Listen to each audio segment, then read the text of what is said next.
you, and thank you, ArtsRiot. Welcome, everyone.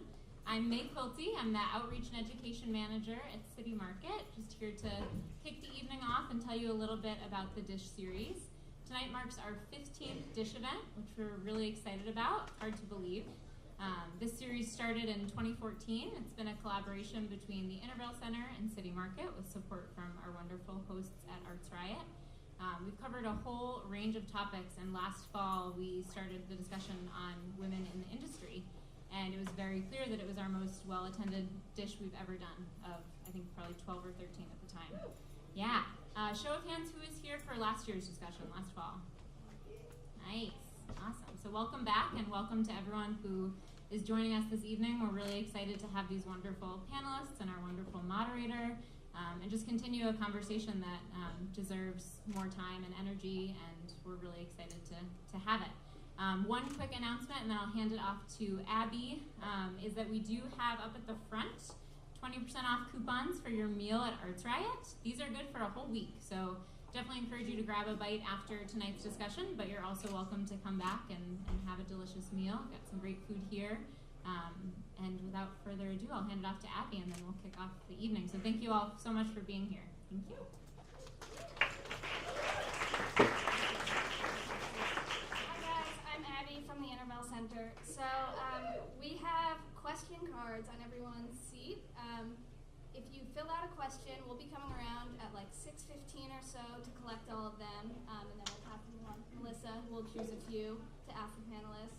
If you fill out one of these, you'll be entered into a raffle contest.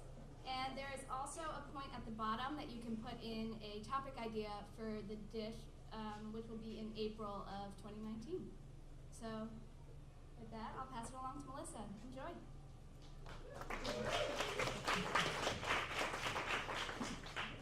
Welcome, everyone. I can't really see everyone, but it's great to see everyone here. I'm going to do a really brief intro, because I think we all know why we're here, and we don't need to hear me talk about women. We want to hear from the women on our panel. And as PJ said, just in case you haven't heard, there was an election yesterday, and although it might not quite have achieved what we all hoped for, it was, to quote the Washington Post, women making history in the 2018 midterm elections.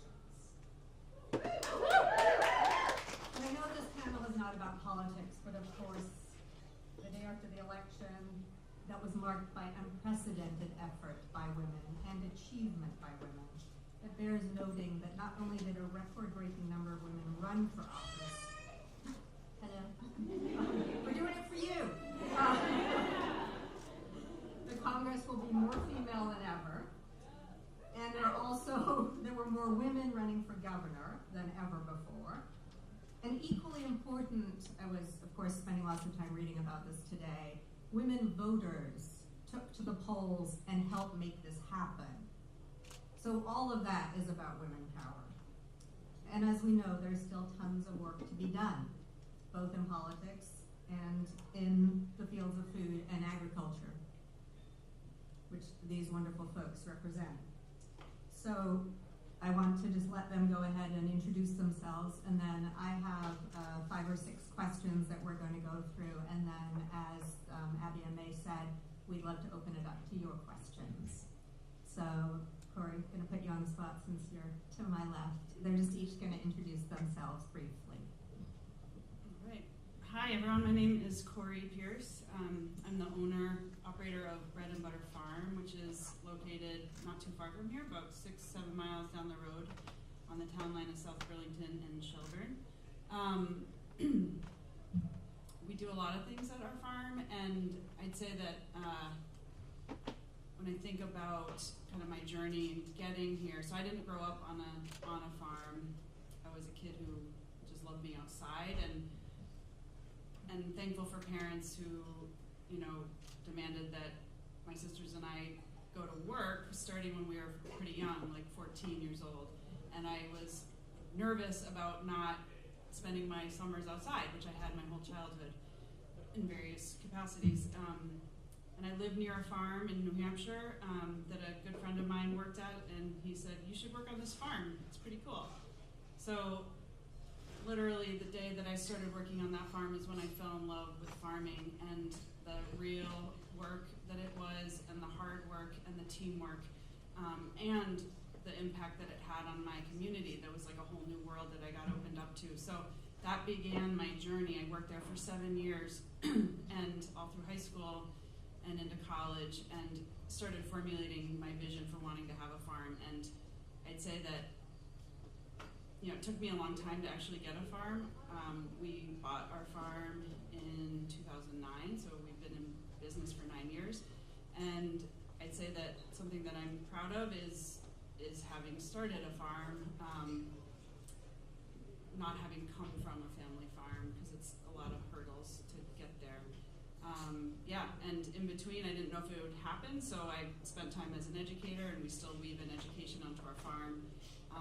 And I'm also really proud of our team that we have at the farm. It's a collaborative model, and that is really important to me. And so it's a just super important message.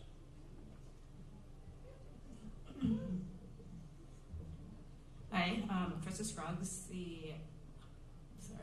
he's so far away. The owner and vigneron of Zoffa Wines. My career in wines started, I like to say, as a kid. I reframed that statement a lot over the last year while doing interviews.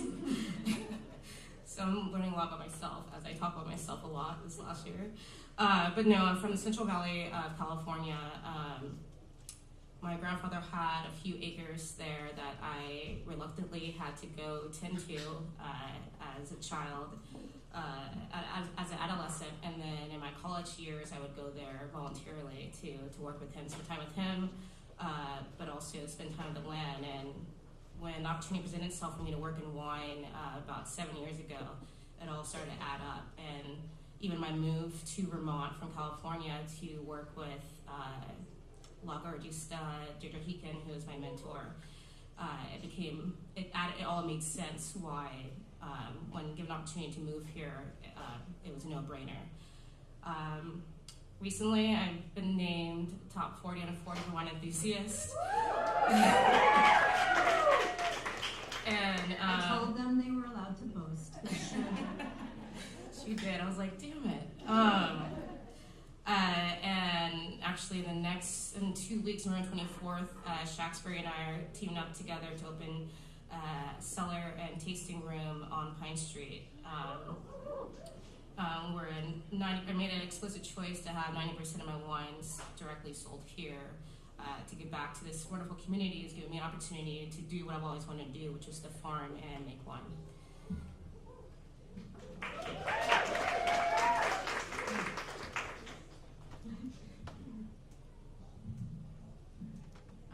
Hi, I'm Annie Myers. I'm the owner and operator of Myers Produce, and we are a trucking company that essentially focuses on buying food from farms in Vermont and Massachusetts and selling that food to wholesale customers in primarily the New York City and Boston areas, but also everywhere we drive trucks, so Vermont, Connecticut, and Rhode Island too.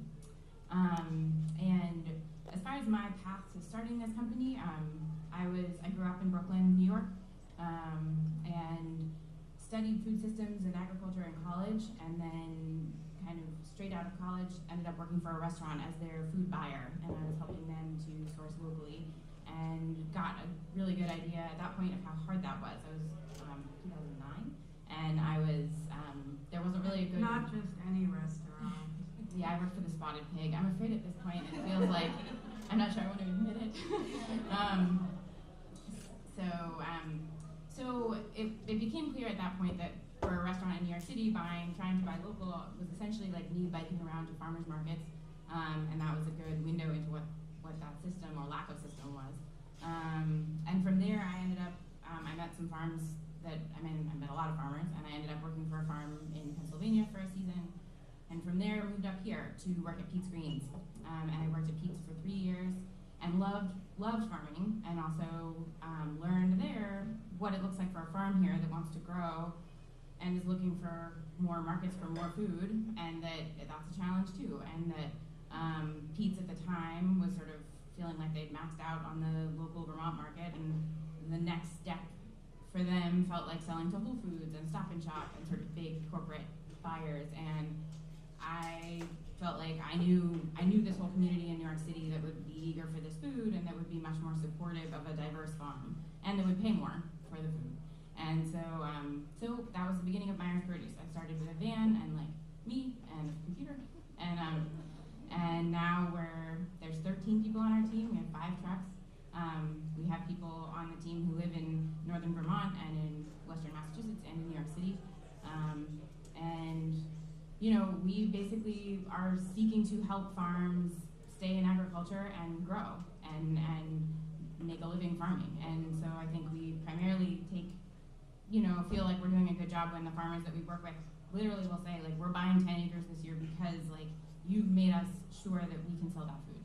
So that's why we do it.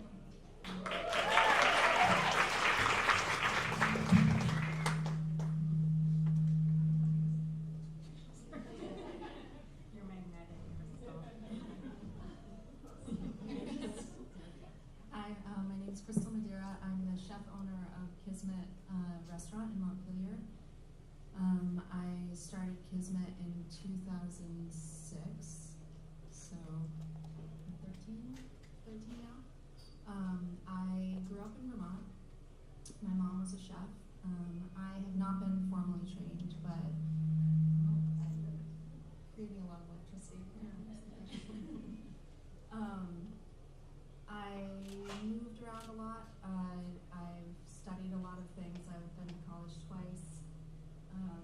But it wasn't until I had my children that I really had to start providing a real income. And that's when my skills as a cook and as a business person, I guess, came about. Is this working or like? Yeah. Can you guys hear?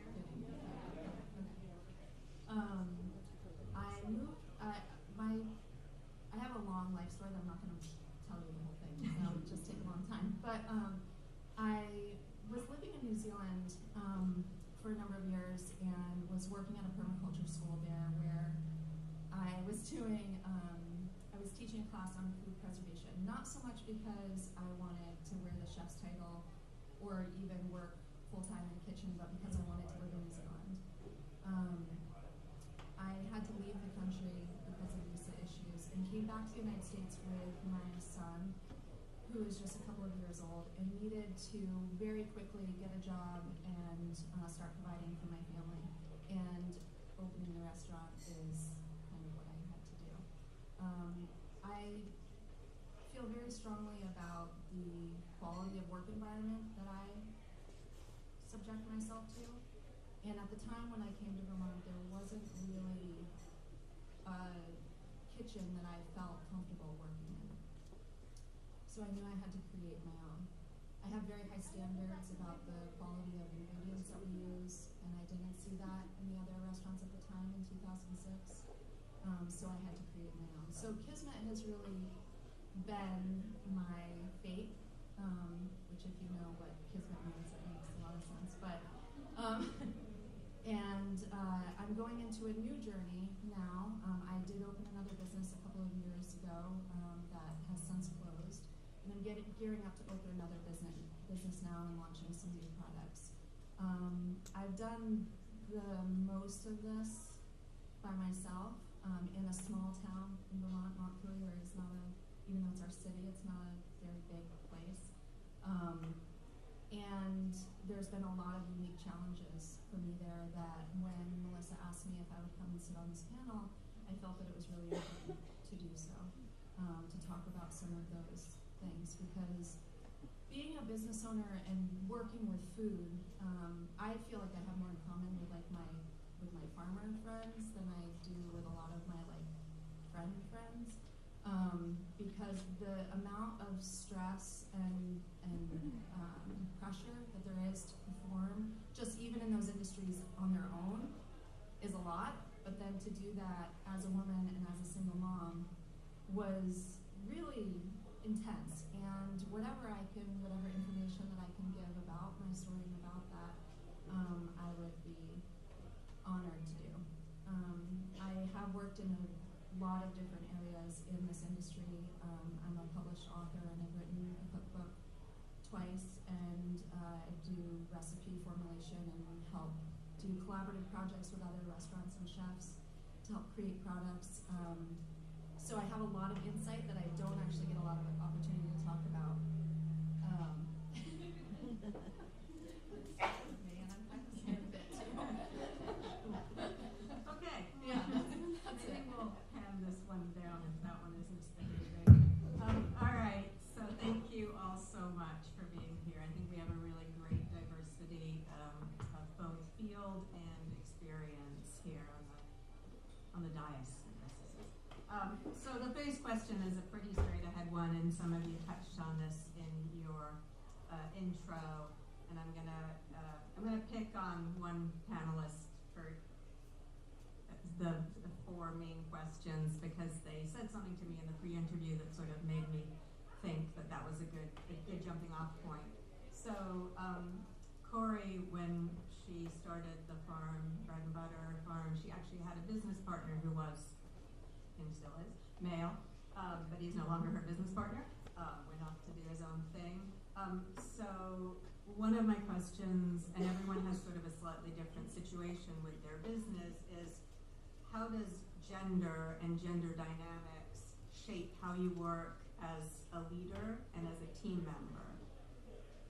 So I will start with you, Corey, even though I started with you before. Again, just because you had a good example of how people dealt with you differently when you had a male business partner. Yeah, so especially in farming, there's a lot of assumptions, even here in Vermont, that the head of the farm is definitely the man. And when I had a business partner that was a man, there was a lot of just default to the man.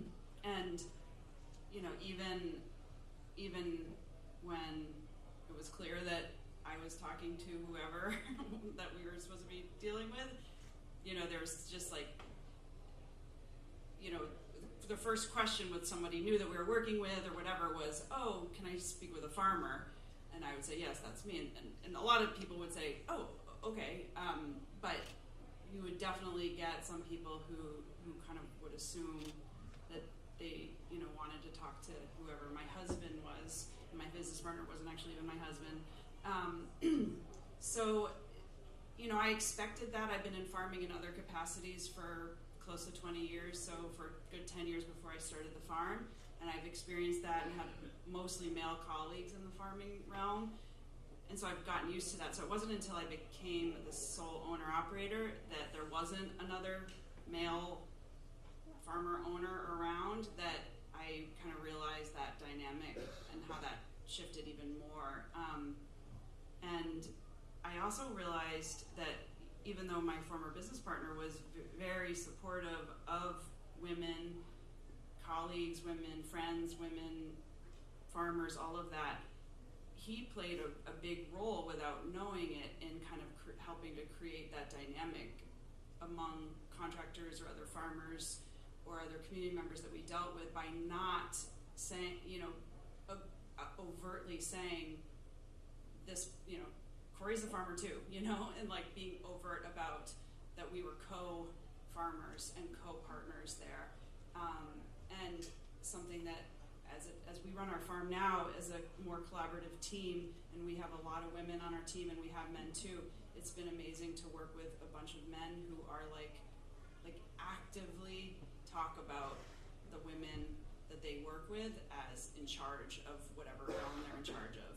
And that is so powerful, and I deeply appreciate that and respect that, and it paves such a way, it like opens up such a space for the women to not even have to think about that and just be the leaders in their different realms that they're in. And I just, we need to see more of that. Thank you for sharing that. I think contrary to Corey, for me, my time here, particularly in Vermont, particularly this last year with managing a vineyard, the majority of the people who have come volunteer with me or assist me in the vineyard and in the cellar have been women, and which I would name. Well, I have created many names for them, but there's. I don't know if I feel comfortable saying right now. Not in a bad way, I promise. But coincidentally, I'll say this: they all their names start with the letter A, which most of them are here right now. They're A team, and I really have not gone through this vintage without them. And I'm going to quote Uncle Ben from Comic Book Spider-Man, and it's with great power comes with great responsibility. And for me, I felt it was my responsibility to treat them I know, and especially in the wine industry, there's an assumption that because you're a woman, you can't lift something or you can't do something in the farm. And me being someone who's experienced that myself, and these women who will, if when they go off and work with someone else that's not me, they will experience that. So this responsibility is for me not to, when they come and help me out in the cellar and in the farm, not to ever question their abilities, but to treat them how I would want to be treated in that space. And I think I've been doing a good job. I mean, I guess I feel like I'm going to say a lot of the same things Corey said. I think it's not necessarily bad. There's just a lot of, whenever I introduce myself and say I'm from Myers Produce, people, I would say 50% of the time ask if it was my dad's business, which is like fine, whatever.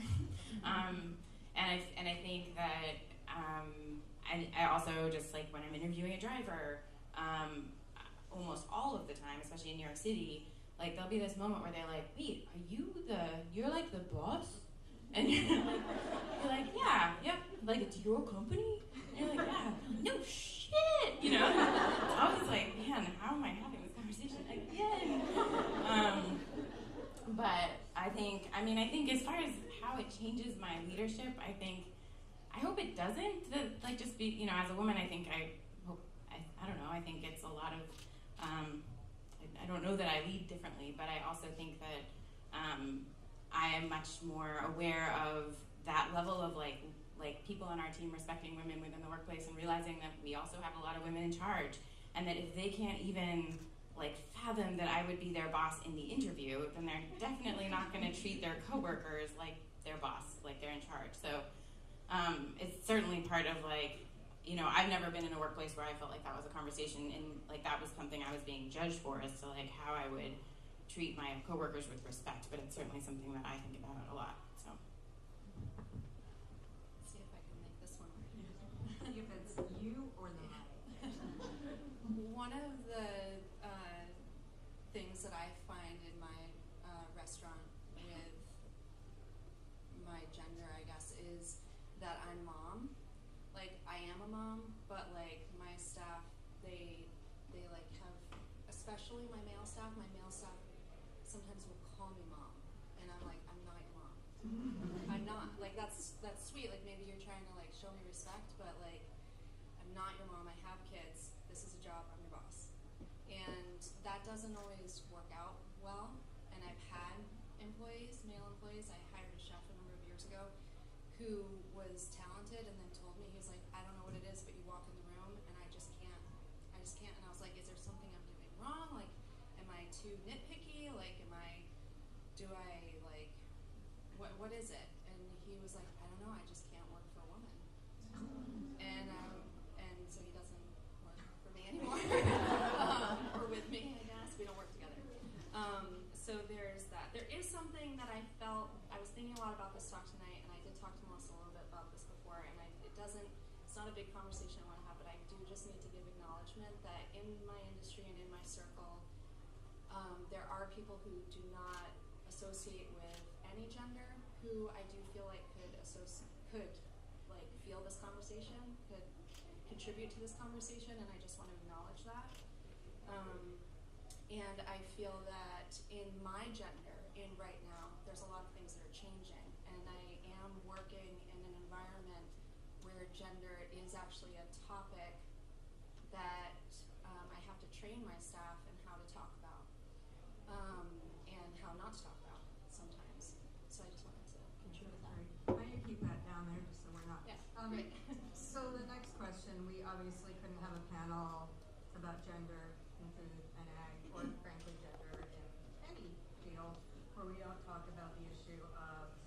gender-based discrimination and harassment. So what I always teach to the panelists, they can define that how they choose, but if they would give a specific example, as specific as they feel comfortable, and how they dealt with that, and in retrospect, would they have dealt with that differently? Okay, I'm gonna give two really brief ones if that's okay. But before being a restaurant owner, when I was first entering the industry, when I was a teenager, the harassment was pretty blatant and straightforward. And I really hope, fingers crossed, that that isn't still happening or acceptable. But that's part of how the restaurant industry got a really bad name. And I don't know of anyone right now where that's happening in their restaurant. It's definitely not happening in mine. And the conversation among chefs and in our industry is that we don't let that sort of walk-in corner harassment, straight up sexual harassment that was very common when I first started working. That's not happening anymore. The kind of harassment that I experience more now is from my clientele.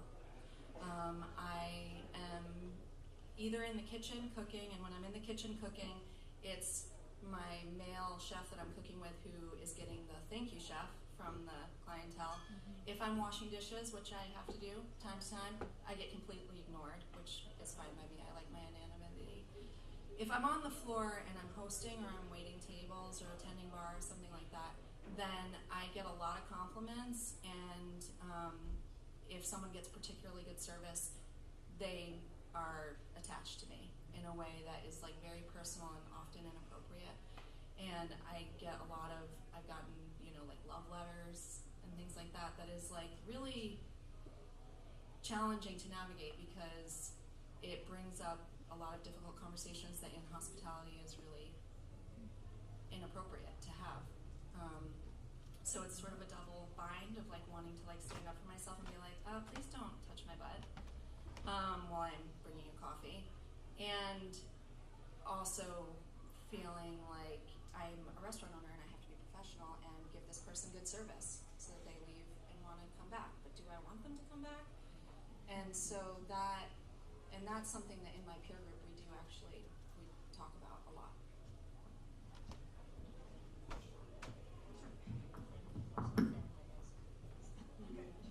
I'll just share a story. This is more like how I think I became at a young age aware of the role that gender can play, especially in farming. The farm that I worked on back in the day as a teen, I noticed pretty quickly that only the guys got to go haul corn, meaning go out and pick it and throw it in the truck and bring it in. And that occurred to me like, wait, why is it always just the guys that go out? And it was a couple seasons that I realized that's just the way it was, and I decided, my competitive side kind of kicked in, and I decided that I wanted to be on the corn hauling team. And so I just asked my boss, so the farm was owned by a couple, a male and female couple, and they were awesome, and I didn't feel any discrimination or any of this kind of stuff, but there was a lot of like physical kind of, like to do the job well, you gotta just be strong in general, like across the board, and keep up. So I felt that, but that didn't feel biased towards the girls or the boys or whatever, but corn was only picked by the boys. So I finally was like, I want to be on the corn hauling team. And my boss, the guy boss, was like, all right, you can try, we'll see. And it wasn't like, I don't believe you can't do it because you're a girl. It was more just like, we just usually don't do that. So I went out there and it was like, I was gonna make it on the corn hauling team. And I remember being really nervous and like being like, I had the feeling that I had when I would like go out to play a sports game, and I like stepped up to it. I like needed to be on the corn hauling team, and I just remember my boss being like, all right, you got this. And that was like, it sort of like clicked something in me that like, okay, this is the dynamic in the farming world, and men are just going to be assumed that they are strong and can just do all these jobs, and I'm just going to have to prove myself. And it's going to have to just be a constant, I got to prove myself physically. So that just sort of locked right in. I luckily didn't experience discrimination or harassment or anything in that realm. You don't have to add, do either of you want to add something? There's so many examples. I was trying to figure out which one I wanted to say. So I was like, I'll just pick from the other day. Honestly, that's what, because similar in both situations. And what I think I now consider harassment, the other day I was at an event that I was on the list for, and unless you know physically who I am or saw pictures of me, you wouldn't know who I am. And there's multiple people who they had saw there were a crowd coming and up to talk to me, and for some reason it couldn't click in their head. They couldn't accept that there was a reason why someone would be talking to me in a space where, I don't know, people would be pouring wine, where there'd be a winemaker standing. How bizarre. A few people came up to me and said, "So I hear you're a winemaker? What do you mean?" And I had to sit there, and I've now accepted after this past weekend that anyone who forces me or expects me to explain myself or to have to basically explain myself or define myself in a space that they walked into that is for me, that is harassment, and something that I'm now navigating or now categorizing as that, because I shouldn't have to sit there and explain my whole life history of how I became a winemaker, which I was asked. And it was in a way that there was not a right answer to that question, because they didn't want to accept that. And to me, that is harassment.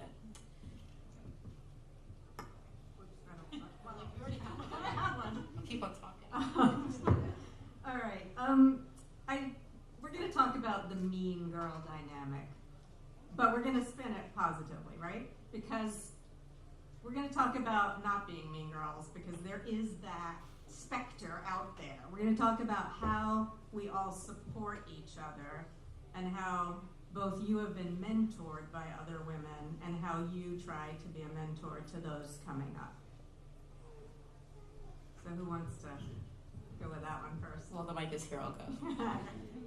But I will speak on the mean girl dynamic, and I think that something that we as women need to think about is what our idea of what a powerful, successful woman looks like is our idea, and we need to stop projecting that on other women and give them the space to what they feel that means to them to be that, and also allow ourselves to be whatever we feel that definition is. And there's not a one-all of what a powerful woman is.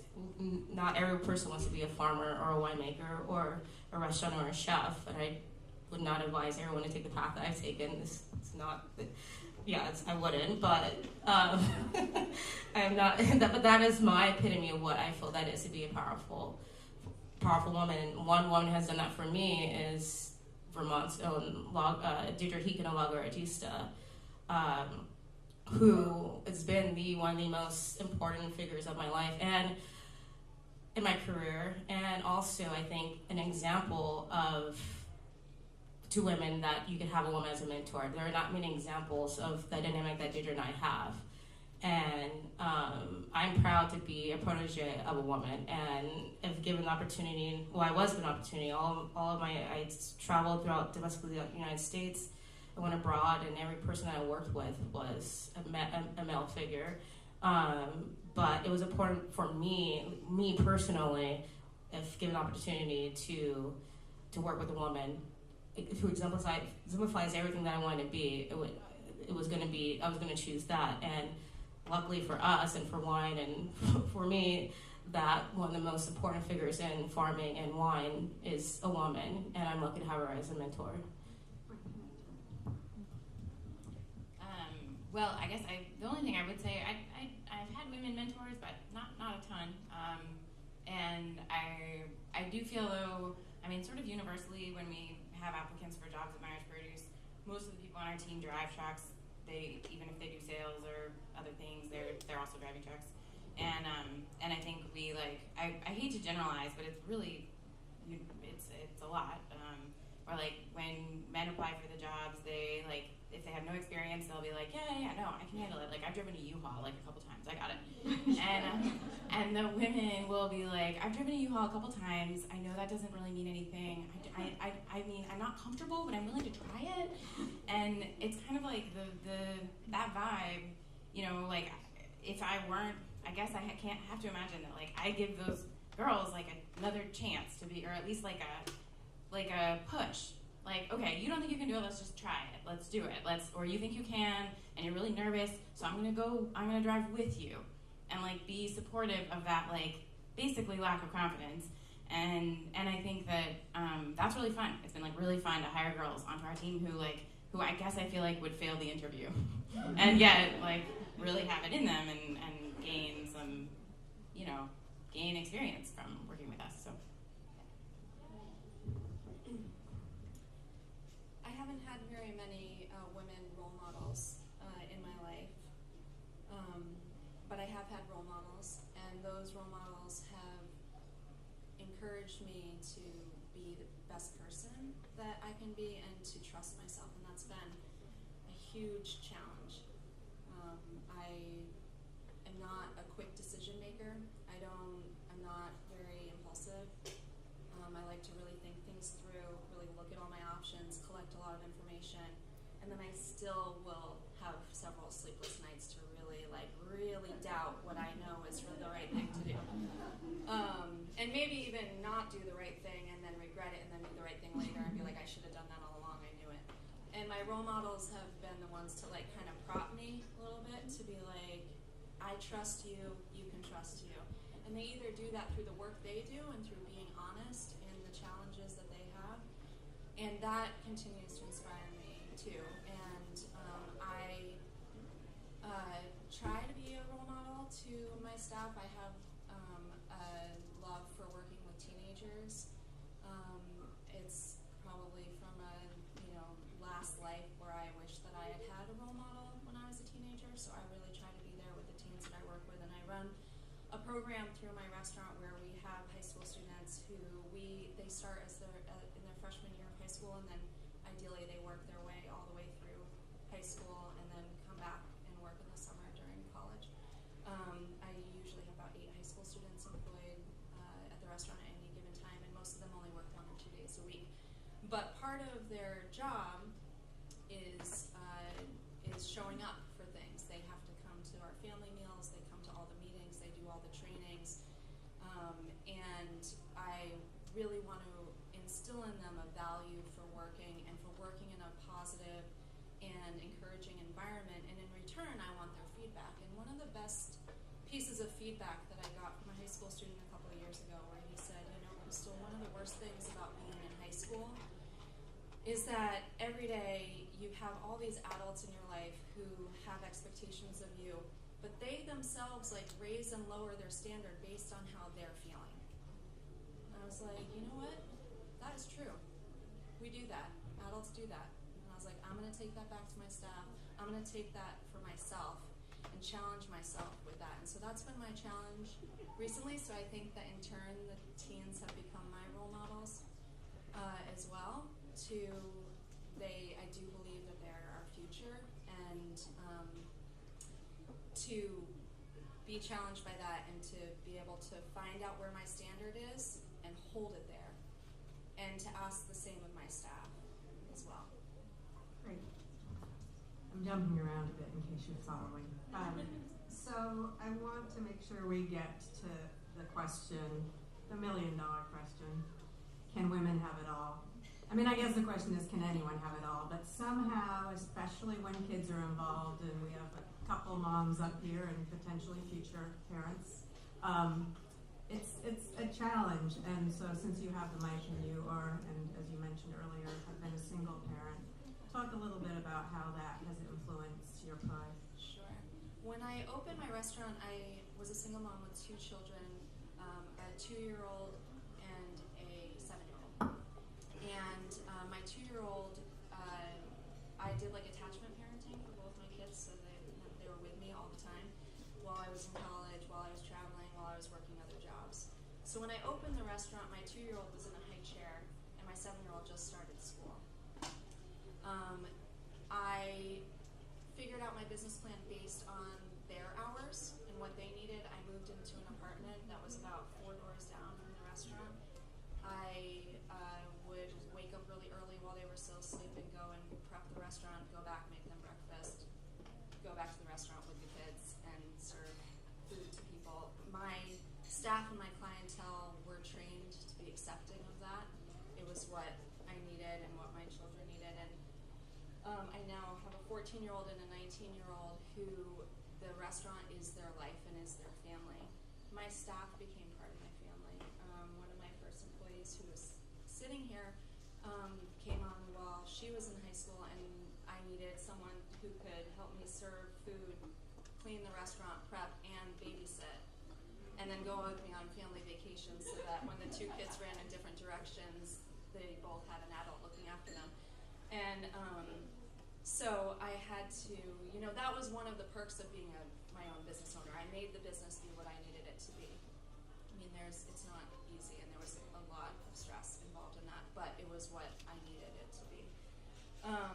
When the restaurant's doing great, my kids are failing school and probably have the flu and are locked in their room. When the kids are doing great and we're like having such a nice time, the restaurant is doing terrible. All the glasses are broken. Nobody had what they needed. The food wasn't salty enough. So I've come to accept that now, that's how it is, and my children are old enough now where we can have the conversations. But when they were younger, no, I couldn't have it all. It was like I had to choose. Which one is it? Do I pay the bills and they miss me a lot? Or do I go into more debt and feel like a failure, but my kids got their stories read? And every day I have to make those decisions. So no, I don't think I could have it all, but that's temporary. They grow up and we talk to each other, and they're good, they're fine. A little traumatized, but we all have that, right? There's groups that we can talk to. Okay, I'm going to have Corey just answer it just because she's the other current parent on the panel, and then see if you guys want to weigh in, that'd be great. Gosh, yeah, I relate to a lot of what you just said. I have 2 kiddos, and they've grown up on the farm, and I've worked more hours than probably most people work on average, and yet I've probably seen my kids a lot more because I'm able to have them on me or with me or working alongside me or whatever it is since they were born until present. And we've created things on the farm for kids, so that's helpful because then they're with us. I think I gave up on I don't even know if I ever had this notion of can you have it all? I'm so focused. When I found out, when I kind of tuned into farming and farming in a truly environmental way, it sort of set me on my own path of this is what I have to do come hell or high water, and I didn't really have a choice. And then when I was like, I want to be a parent. Okay, so how do we do this?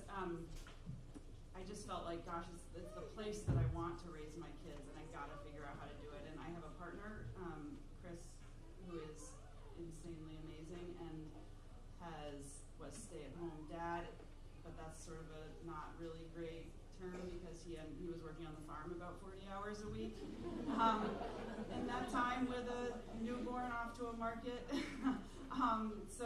And then he started his own business in the last several years, so we are both kind of business owners, and our kids just tag along. And to me, that's I don't even know what that means, but we're living our passions, and there's so much work to do in this world, and I feel like this is the time to do it, and I kind of can't imagine another way.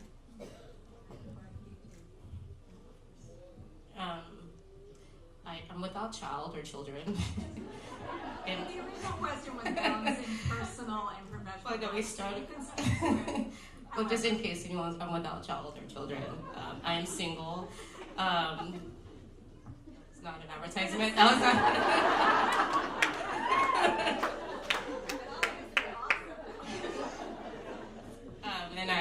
And I am this.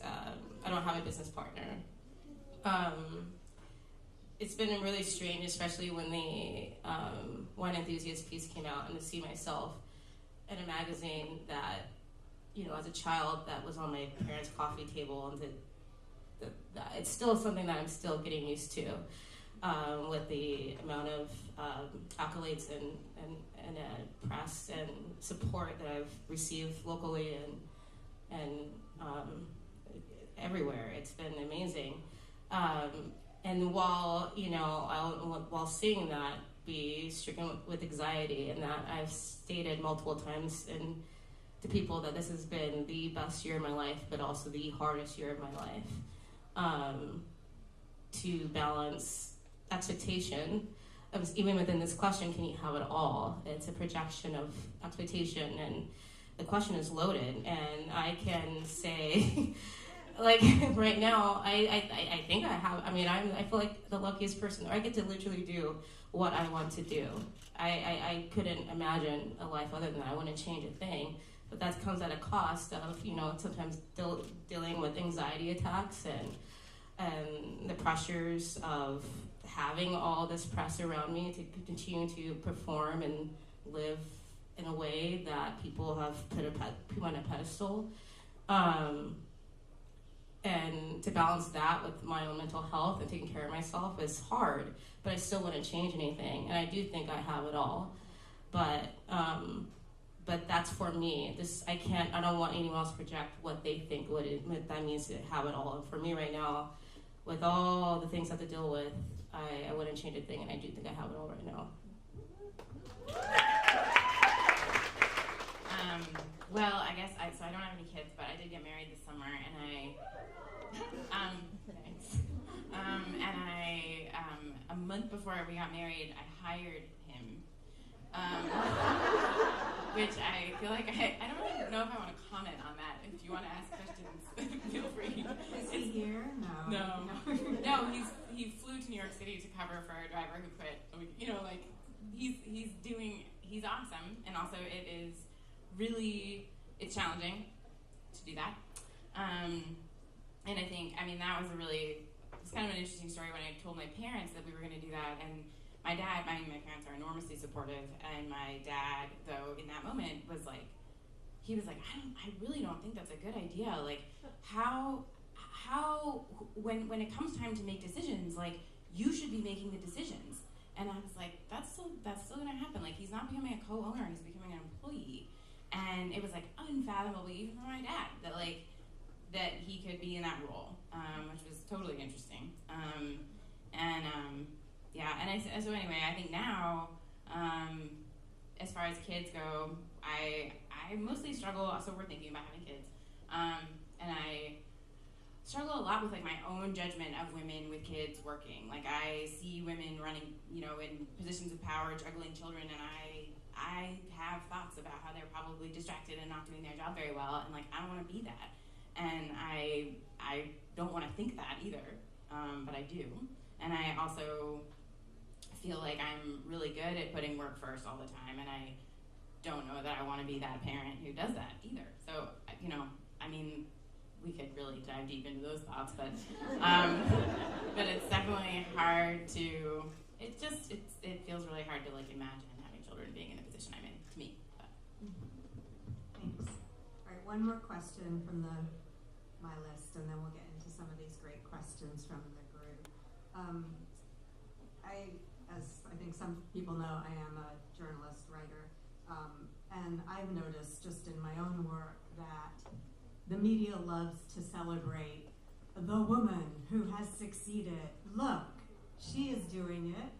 And I wondered how that all felt to you. Krista had an interesting anecdote where she was at an event and a guy at a bar who she was chatting with about work said, well, women are killing it in your field now. And she was like,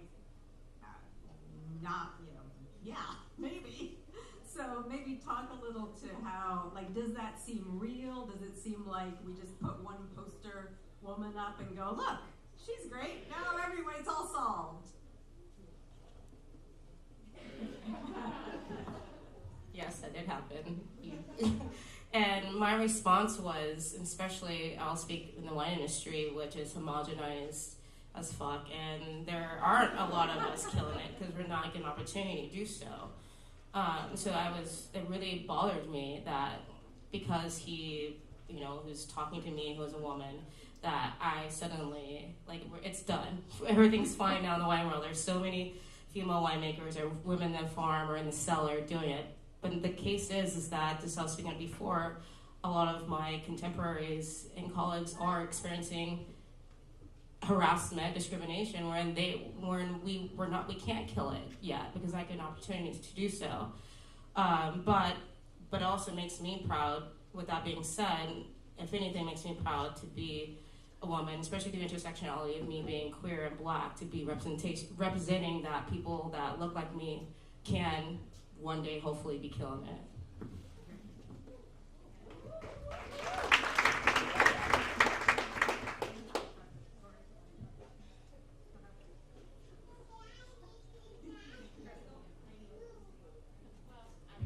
I would just second. I mean, I think that I don't know if I have a lot of thoughts about like whether it's good or bad that there are successful women in the media, but I in general feel like having people interact with me and sort of feel like I'm a part of some movement is real to me, and it feels good actually.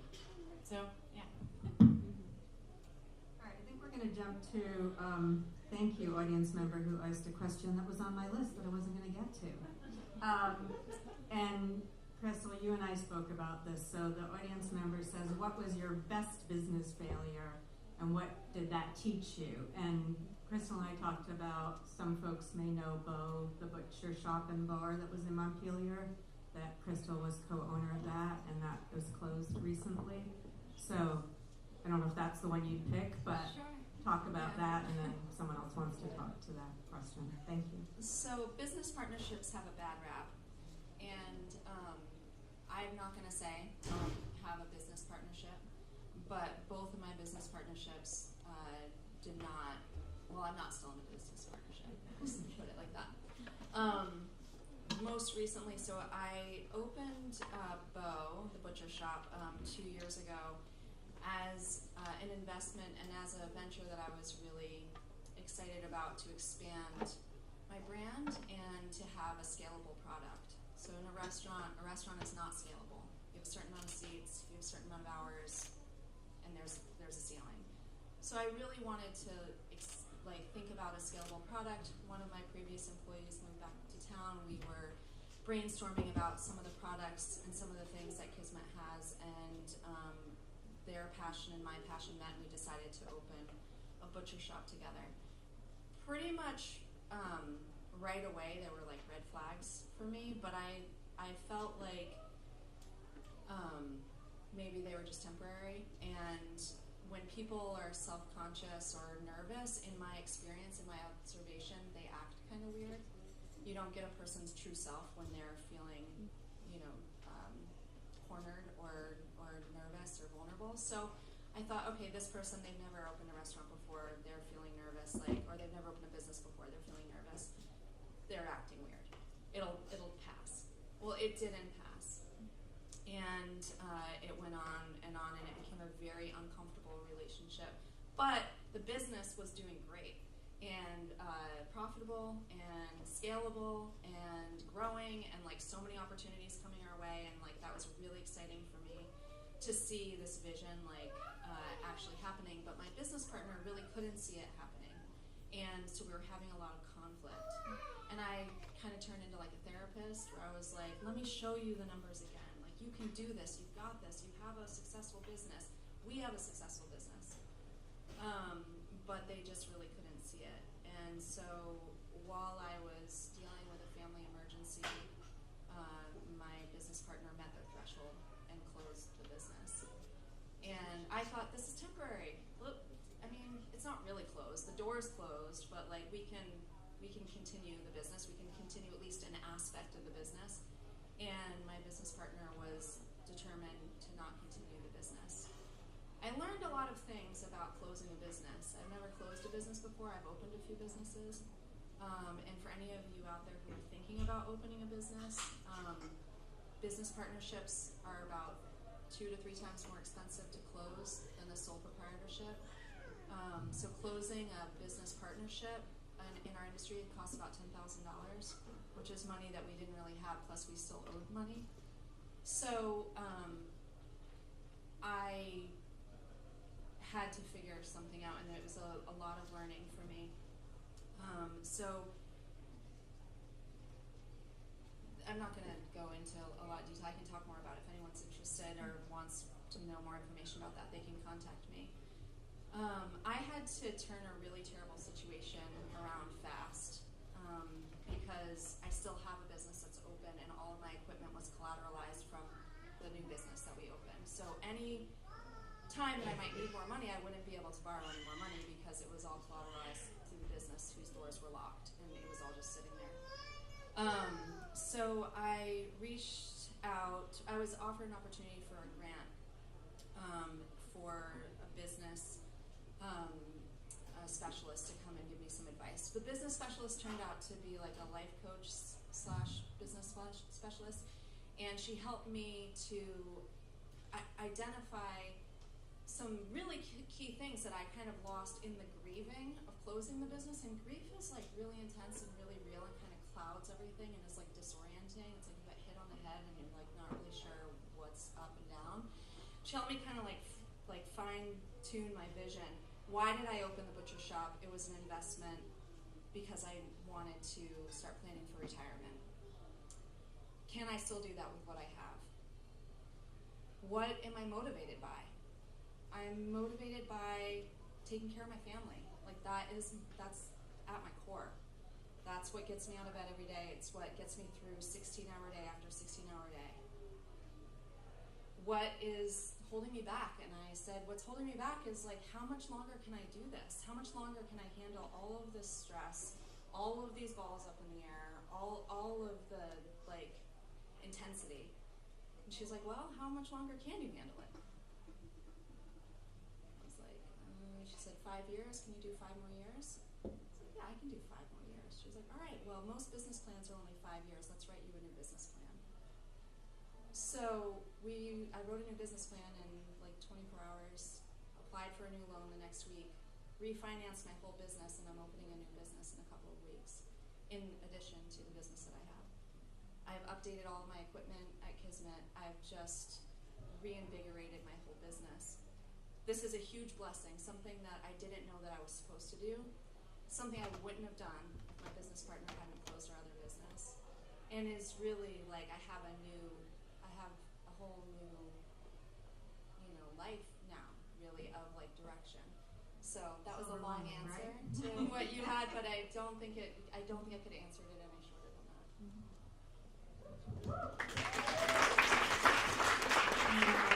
Specific failure or something that they feel they learned from? It's okay. Yeah. Just quick on that. I think I keep learning, and I don't know if it's farming or being a business owner, probably a combination of both. There's just failures every day, and it's just constant. And like, I guess I don't come from a family of people who started their own businesses, so I didn't have any direct mentors in that realm. So it's been a serious learning curve of how do you balance all of those things, and how do you navigate so many unknowns when you start businesses, and then the constant like reinvention of what motivates you and your business, that kind of thing. And so I think it's like understanding that threshold and dealing with the challenges and the little failures and the big failures and spinning it into positives, or doing the best you possibly can to do that. All right, we have a bunch of questions about advice. What advice would you give someone entering your field? So you guys can pick how you answer this. What advice would you give, or would you give different advice to a non-female person trying to get into your field? And then there was a kind of related, like, what advice would you give to men to be better allies to the women in their lives? So you can each choose what flavor of that you want. Let me just start with Corey. Gosh, something that we're talking a lot about as a farm team and collaborative businesses that work together a lot lately is just truly knowing your personality, and what makes you tick, and how that then translates to a work environment. And what I don't mean go take the Myers-Briggs test, but I actually sort of do mean that. Like actually there's a lot of people I think in farming too, especially in Vermont, who think like, oh, I want to be a farmer, or I want to be a restaurant owner, or whatever. And don't actually know themselves and what, and even being a farmer, you can be a farmer that does tons of direct contact with your customers and with a big team and that kind of thing, and you're very much on the spot a lot. Or you can set up your business so you're not interacting with people as much. So just generally, just knowing yourself and what you need out of your career, out of your day-to-day, and if is starting your own business something that you'll thrive in as a personality. I'm gonna leave it at that because I don't have time to think about it. Yeah, advice to someone following in your field wants to break into it, or you could give advice to a man. Would you give him different advice? Or yes, or how to support, how can men be better allies to women?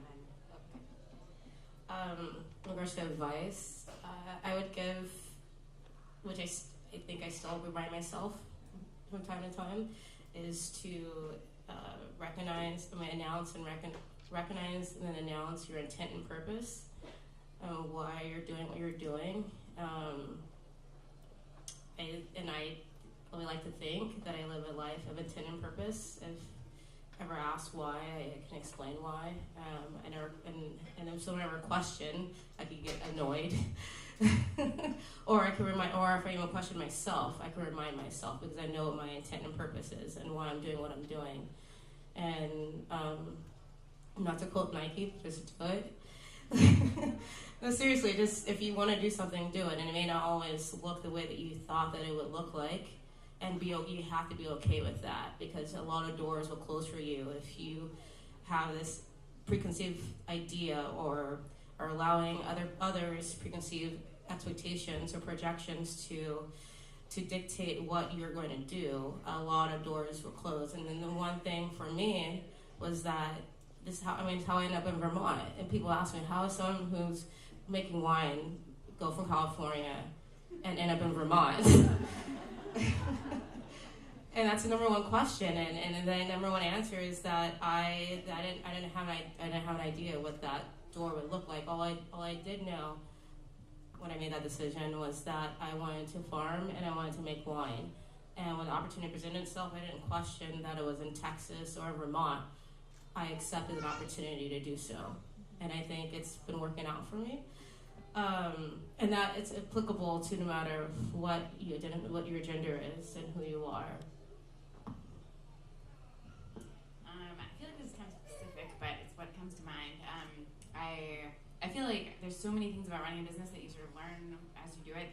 That's there's no one thing you have to do beforehand. But one thing I wish I had a better sense of or had thought about was was working in a place that had like a really good working environment before I started a business, because I loved the places where I worked, but they were not good examples of like good management and awesome vibes, and I feel like I don't know how to.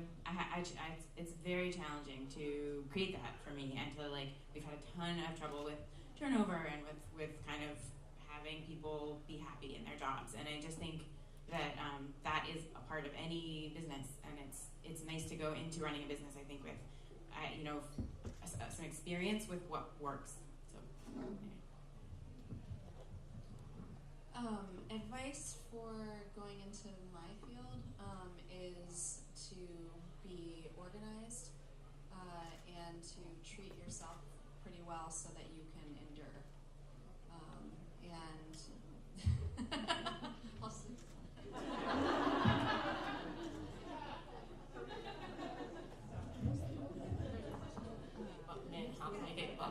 And in regards to the question about men asking how can they be better allies, I think I am so lucky to be working with Colin Davis and David of Shaftesbury, who I'm in business with the new space that we're opening, and also see them as mentors, because they have. This is my first year. This is with Zafa, especially with the new space. I did not think that this year I would be opening a bar or a tasting room cellar space at all. I just wanted to farm and make wine, and then now I'm doing this. I'm excited though.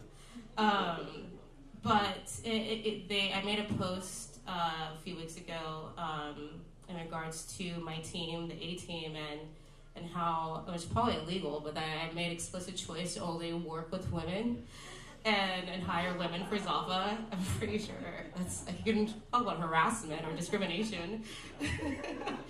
So that was like it's quotation marks. But it's true. I until I see more balance in this industry, I'm going to work with specifically women with Zalfa. But I'm not going to deny any guys that try to work with me. I think I have to say that out loud.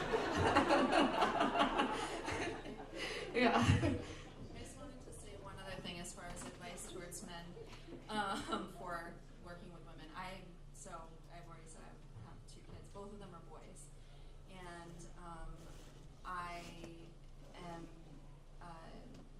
honored to be their mother. But I am not in a heterosexual relationship, and a lot of people assume that I am, and mostly men assume that I am. And when I got married 2 years ago, I got a lot of congratulations and, wow, what's his name? And it'd be in the restaurant and I'd be like, well, her name, or you'll find out. I think that a lot of women that I work with, and probably a lot of the men too, but the women that I work with who we talk about this really value their private life, and when we talk about having it all, I've kept my private life really private, and I think this might have even been the first time in a big group of people that I've even talked about my private life in that way, besides my kids in the restaurant. So my advice towards males in this industry, or for working with women, or whatever, how big we want to get, is to not make some of those assumptions, and to maybe check in a little bit about how you are seeing the other genders. Is it sexually based? Because I get a lot of that, and I've learned how to deal with it. I'm in my 40s, but I didn't know how to deal with it before, and I didn't always deal with it very well. And now I have allies who, but to be honest with you, the men who are my closest allies I could have easily perceived them as predators. And we had the difficult conversations because I was willing to have them. Because I was like, hey, check yourself. You're smart, I'm smart, but it's not, we're not having that kind of relationship. But I had to have the conversation. And so, I guess that would be, but yeah. All right, I want to ask this question, but I think it's probably going to be our lowest, and it's a little negative isn't the right word, but so let's turn it around. So we all have self-doubt, right? We all have moments where we go, oh, I just screwed that up, or I should be doing this better. How do you turn that around?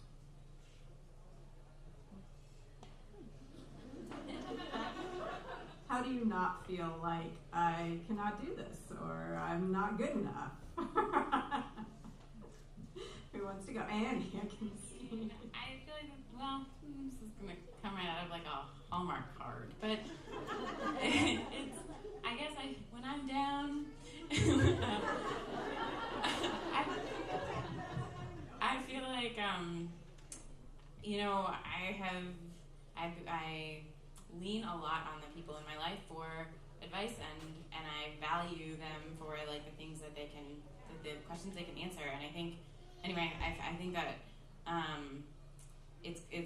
I've noticed recently a lot, some big question will come up and I'll immediately send 5 emails to people that I really trust and just be like, what do you think of this question? And I really love having that in my life. And I think cultivating relationships with people who you trust, and their perspective, and you trust their perspective is it's awesome. So yeah,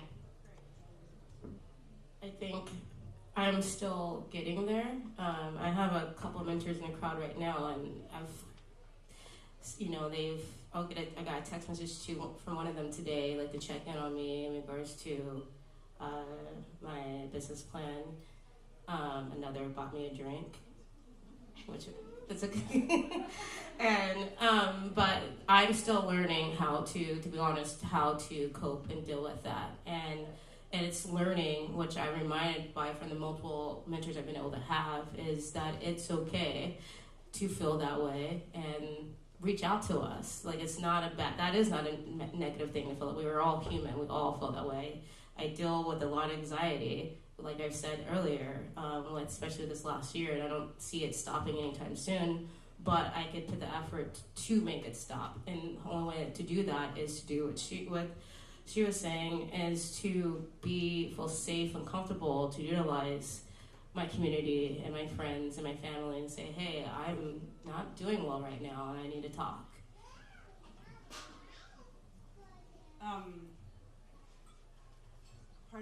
A big part of why I wanted to farm was the way it made me feel back as a teenager. I've talked about that a lot. And I felt useful and powerful by being able to work and feel like my work was contributing to the community there and a real business. And I was lucky in getting mentor of a really nice workplace. Like, we worked our butts off, but it was supportive and exciting, and I got to see what's possible. And so my goal with our farm is to create a place that is like a family, and that we're working together hard every day and have big visions and big plans, and we're going after those, and we're there for each other. And we're always walking that line of, wait, we're working, we're coworkers, we're colleagues, and we're also a family. And so I know I lean on my team in that way, in a really big way, and I see our team in their own ways leaning on each other, and that's how I get so much of my inspiration, and my family is right there in that with me, and so it's just a whole closed loop for me, and I just blows my mind because I feel so lucky to have that.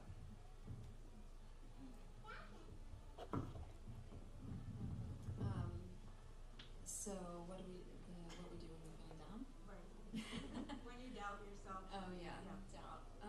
Doubt.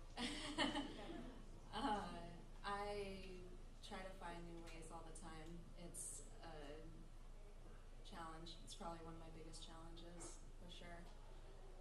And I have a variety of coping skills, and that's something that I feel proud of, because when I can use one and it works for a while and then it stops working and I try another and that'll work for a while and then I have to go back to a different one, and that's what I feel makes me resilient, and that the doubt isn't going to go away necessarily, or I might not ever stop doubting myself or feeling anxiety, which is a big part of my life.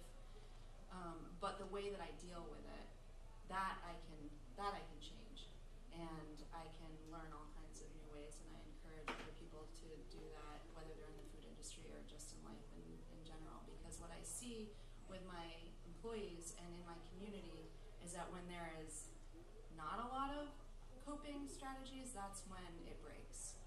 That's when there's tragedy or a real, a bigger problem besides the doubt. I want to thank all of our amazing panelists.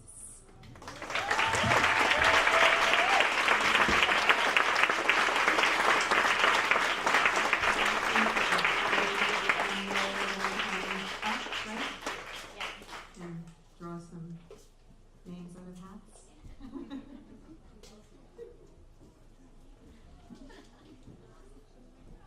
Thank you all so much. Thank you for sharing yourselves, your stories, and being open and vulnerable with everyone here tonight. I really felt like this was a really important conversation, and really excited for round 3, hopefully next fall. I'm already getting ideas for that. So we did just want to do a quick pull of raffle slips for the 3 door prizes. The first one, which Abby will display for us here, is all products that are from female-owned businesses that we carry at City Market. So we did a similar thing last year, and it was fun to kind of find some new products and some new businesses out there as we go. So the winner is Caroline Keller. Are you still here? Yeah? Okay, you can come on up.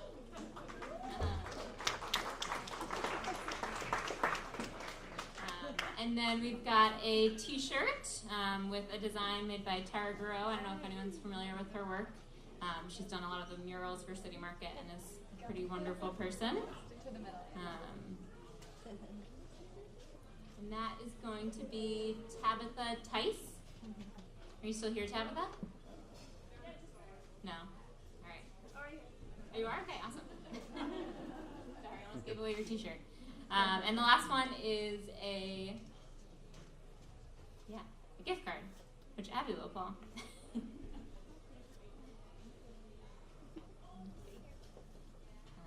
Hannah Harrington, you still here? Awesome.